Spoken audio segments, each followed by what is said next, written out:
So let's move on now to talk about hyperpigmentation in diverse patients. And Andrew, take it away. Talk to us about MELA-B3. Be happy to. Thank you, Hilary. So, as you know, I practice dermatology here in New York. I treat a very diverse patient population, and many of my patients come to see me specifically for disorders of pigmentation. And out of those disorders of pigmentation, hyperpigmentation disorders top the list. Right. And so we've been talking about photoprotection, and most of the time when we think about photoprotection, we're thinking about preventing skin cancers. Right. We're thinking about anti-aging properties of sun protection.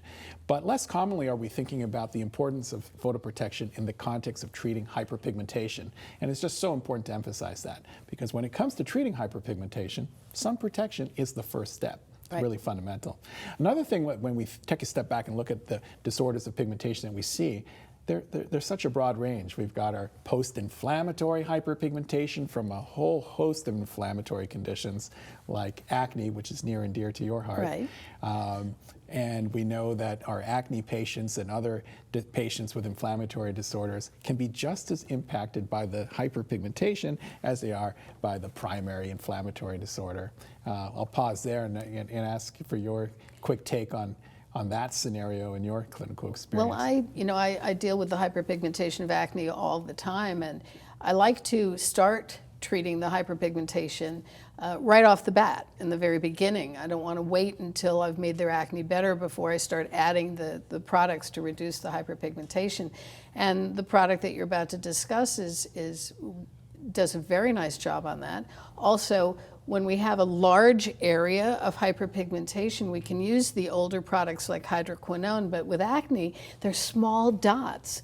And if we use hydroquinone, we're going to end up with that white halo around the dots. So absolutely crucially important for my acne patients, along with using very good sun protection, as you mentioned. Yeah, great point.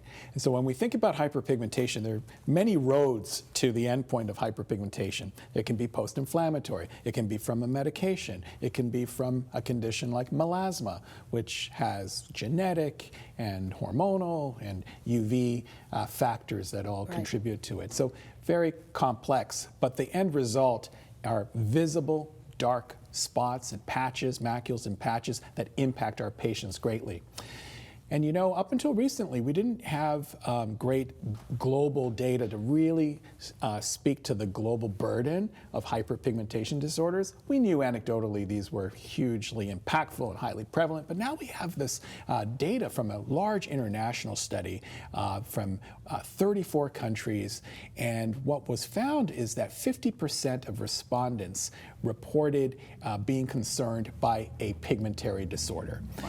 The specific disorders included solar lentigines, axillary hyperpigmentation, periorbital hyperpigmentation, post-inflammatory hyperpigmentation, of course, and melasma, and also vitiligo.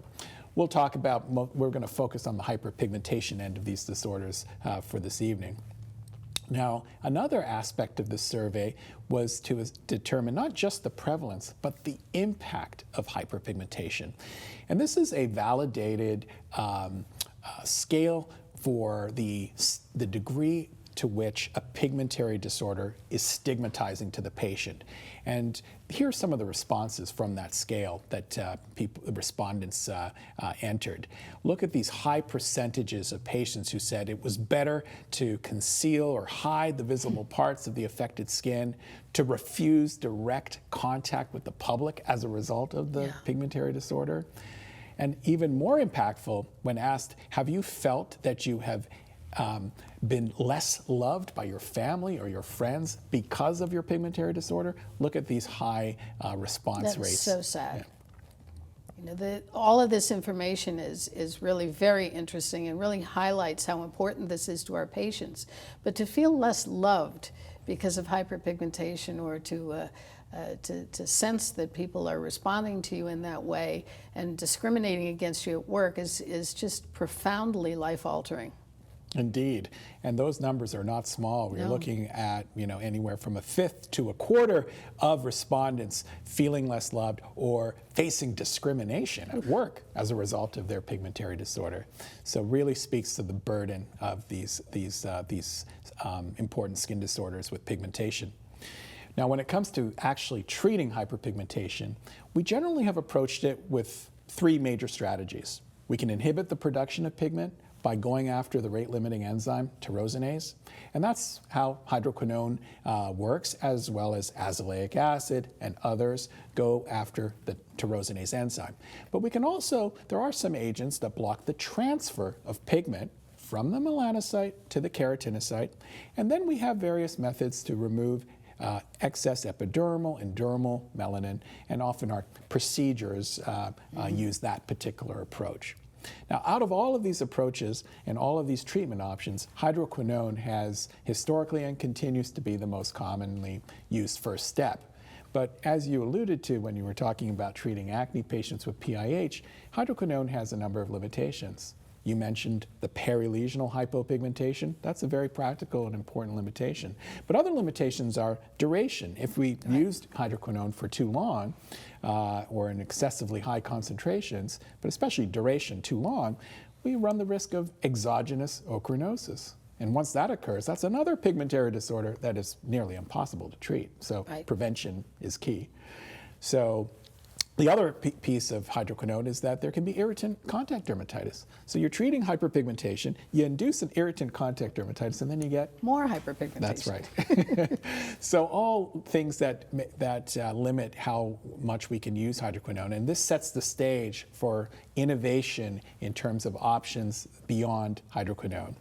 And I'm pleased to, it's made my life a whole lot easier as a dermatologist treating these to have newer options, such as the one we're talking about tonight, which is Melasil, also known as 2-mercaptonicotinyl glycine, which I'm very proud I can say quite quickly. It works by a novel mechanism. It is not a tyrosinase inhibitor. In fact, it actually conjugates with precursors to melanin synthesis. So by conjugating with DOPA and dopaquinone and DHI and DHICA, the precursors to melanin synthesis, we get an inhibition of eumelanin and pheomelanin production. When looking at in vitro studies, one concern about hydroquinone is that not only does it inhibit tyrosinase, it's actually melanotoxic. It's toxic to the melanocytes. It will actually cause destruction of the melanocytes in vitro.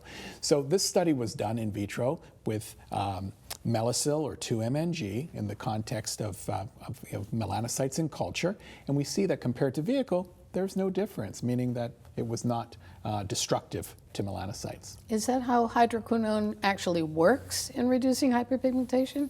Or is it tyrosinase inhibition or a combination of the two? Yeah, well, we always lean on the tyrosinase inhibition, but you wonder how much of the efficacy is due to the toxicity to the melanocytes. But on the right-hand side, this is looking at ex vivo human skin explants, and on the far right is showing the degree of pigment reduction from 2-MNG or Melasil in comparison with other agents that reduce pigmentation, and we see that significant reduction from 2-MNG at the concentration shown. Another study looked at the degree of inhibition of immediate and delayed pigment darkening following UV exposure. So it turns out that Melasil, or 2-MNG, has been shown to inhibit both early and delayed pigment darkening. And on the images, what we're seeing is 4 days post-UV exposure, seeing some inhibition of that darkening post-UV, which is an interesting effect of this molecule. Now, where do we find this molecule, 2-MNG or Melasil? It's in this commercially available formulation, the serum called MelaB3.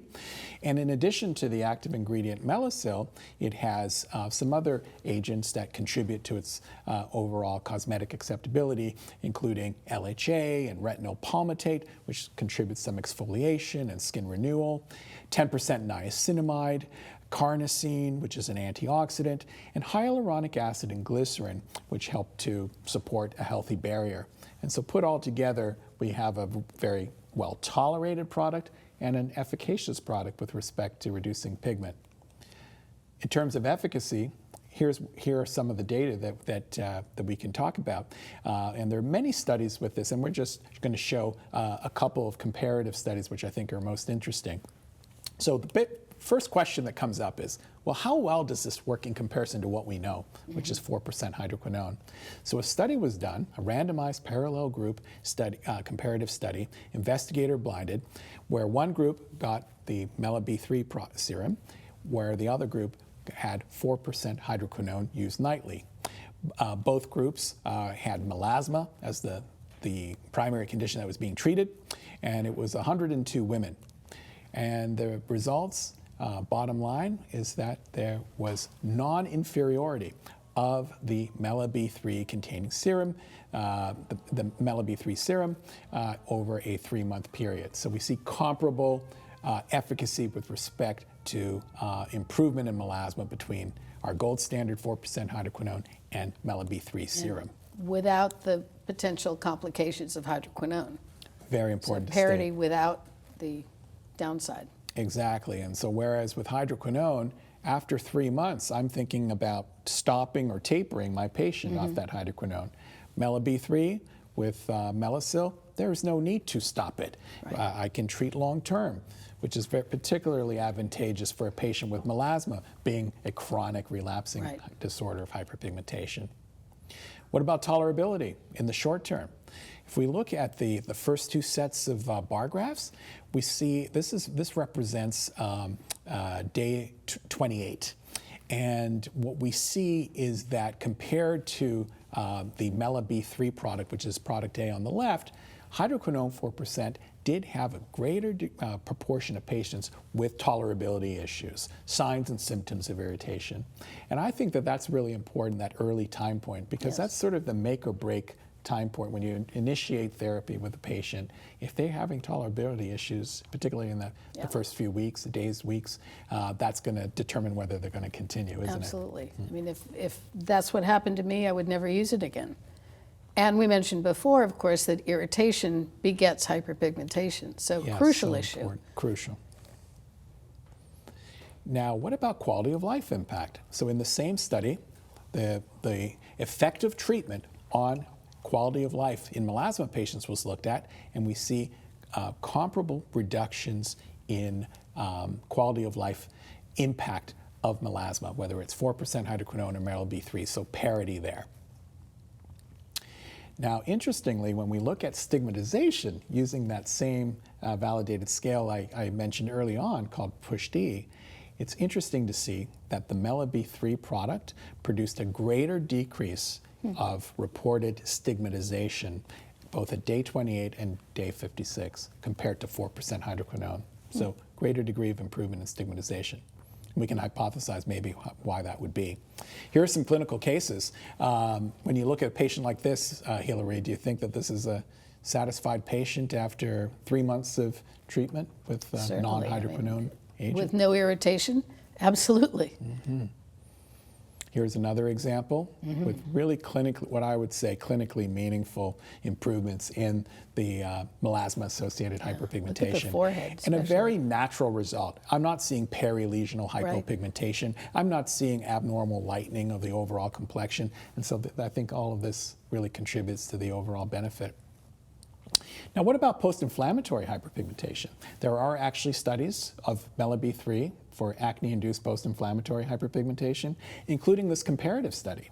So we always like to see comparisons against other things that are available. And this is a comparison to another non-hydroquinone over-the-counter available product that contains thiamidol. So it's a thiamidol-containing serum versus another group, Group A, who got MELA-B3 serum twice a day. So both groups using this A serum twice a day and some protection, and we're comparing the efficacy of MELA-B3 containing serum versus thiamidol containing serum in 77 women. Here are the results. So in this comparative study, looking at global severity of post-inflammatory hyperpigmentation using a validated scale called the PAHPI score, P-A-H-P-I score, we see comparable improvements in overall PIH severity. However, when we drill down into a component of that PAHPI score, specifically PIH lesion number, we actually see faster and greater reductions in lesion number with the MELA-B3 serum compared to the thiamidol-containing serum. And as we said before, speed is everything. Indeed. And on the right-hand side, we see objective measurements. So whereas PAHPI is an investigator assessment of the PIH severity, this is on the right-hand side an objective measurement of pigmentation using a chromometer. And we see greater reductions in pigment with MELA-B3 versus the thiamidol-containing serum. Let's take a look at some clinicals from that same study.